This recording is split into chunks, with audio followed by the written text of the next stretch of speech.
Manusia adalah makhluk yang sangat visual. Hampir setengah dari otak kita fokus untuk memproses informasi visual. Bahkan, sebagian besar jaringan otak yang bertanggung jawab untuk menyediakan penglihatan telah terbentuk sejak awal perkembangan janin. Ini berarti bahwa sejak masa kelahiran kita mulai mengumpulkan berbagai pengalaman dan kenangan hidup yang sangat bergantung pada penglihatan. Sepanjang hayat, sebagian besar interaksi kita dengan kehidupan bergantung dengan gambaran visual, ketimbang dengan ingatan dan pengalaman yang terbentuk lewat indera pendengaran atau penciuman.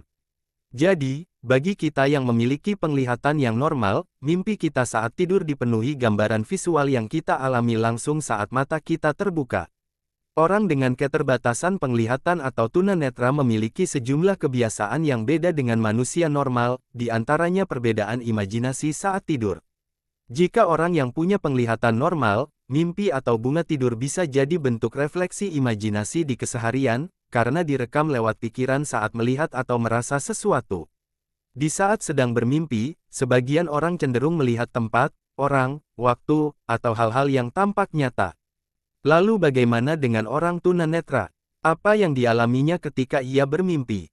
Beberapa orang buta melihat pemandangan visual penuh saat mereka bermimpi, seperti yang dilakukan orang normal, namun tidak sebegitu sempurna seperti adegan mimpi di orang normal.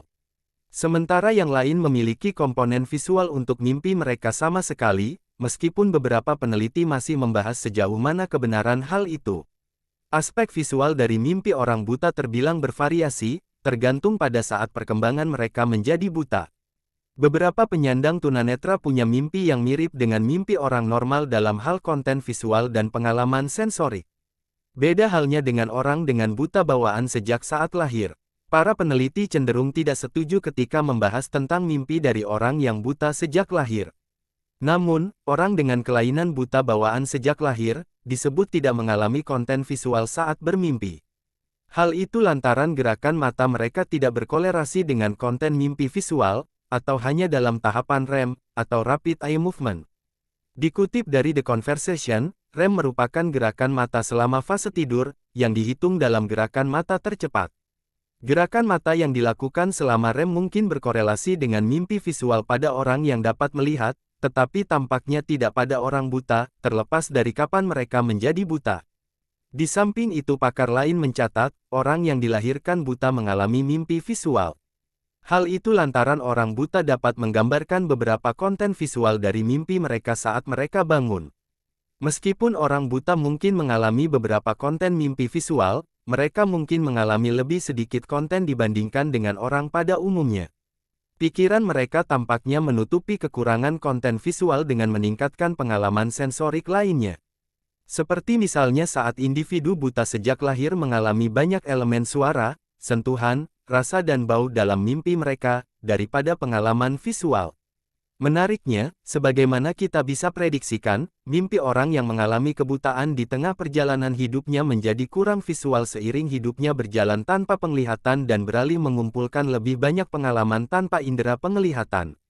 Contoh mimpi orang buta. Kelompok orang buta baik itu bawaan lahir atau buta saat ia hidup, memiliki keterlibatan cerita hidup mereka, di mana mereka adalah seorang aktor yang punya pengalaman indrawi dan berinteraksi dengan orang lain.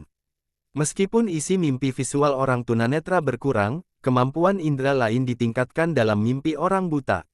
Mereka cenderung merasakan sensasi suara, sentuhan, rasa dan bau daripada pengalaman penglihatan. Misalnya, orang buta tampak mengalami lebih banyak mimpi tentang gerakan, perjalanan ke suatu tempat dan cenderung mengalami mimpi buruk. Sebuah penelitian dari Sleep Foundation menemukan orang buta punya lebih banyak mimpi tentang perjalanan yang melibatkan keadaan yang tidak menguntungkan. Beberapa dari pengalaman ini punya potensi yang dianggap sebagai bibit yang bisa menghasilkan mimpi buruk. Ada satu hipotesis yang mencerminkan kesulitan yang tengah dihadapi orang buta saat berkeliling dalam kehidupan nyata mereka.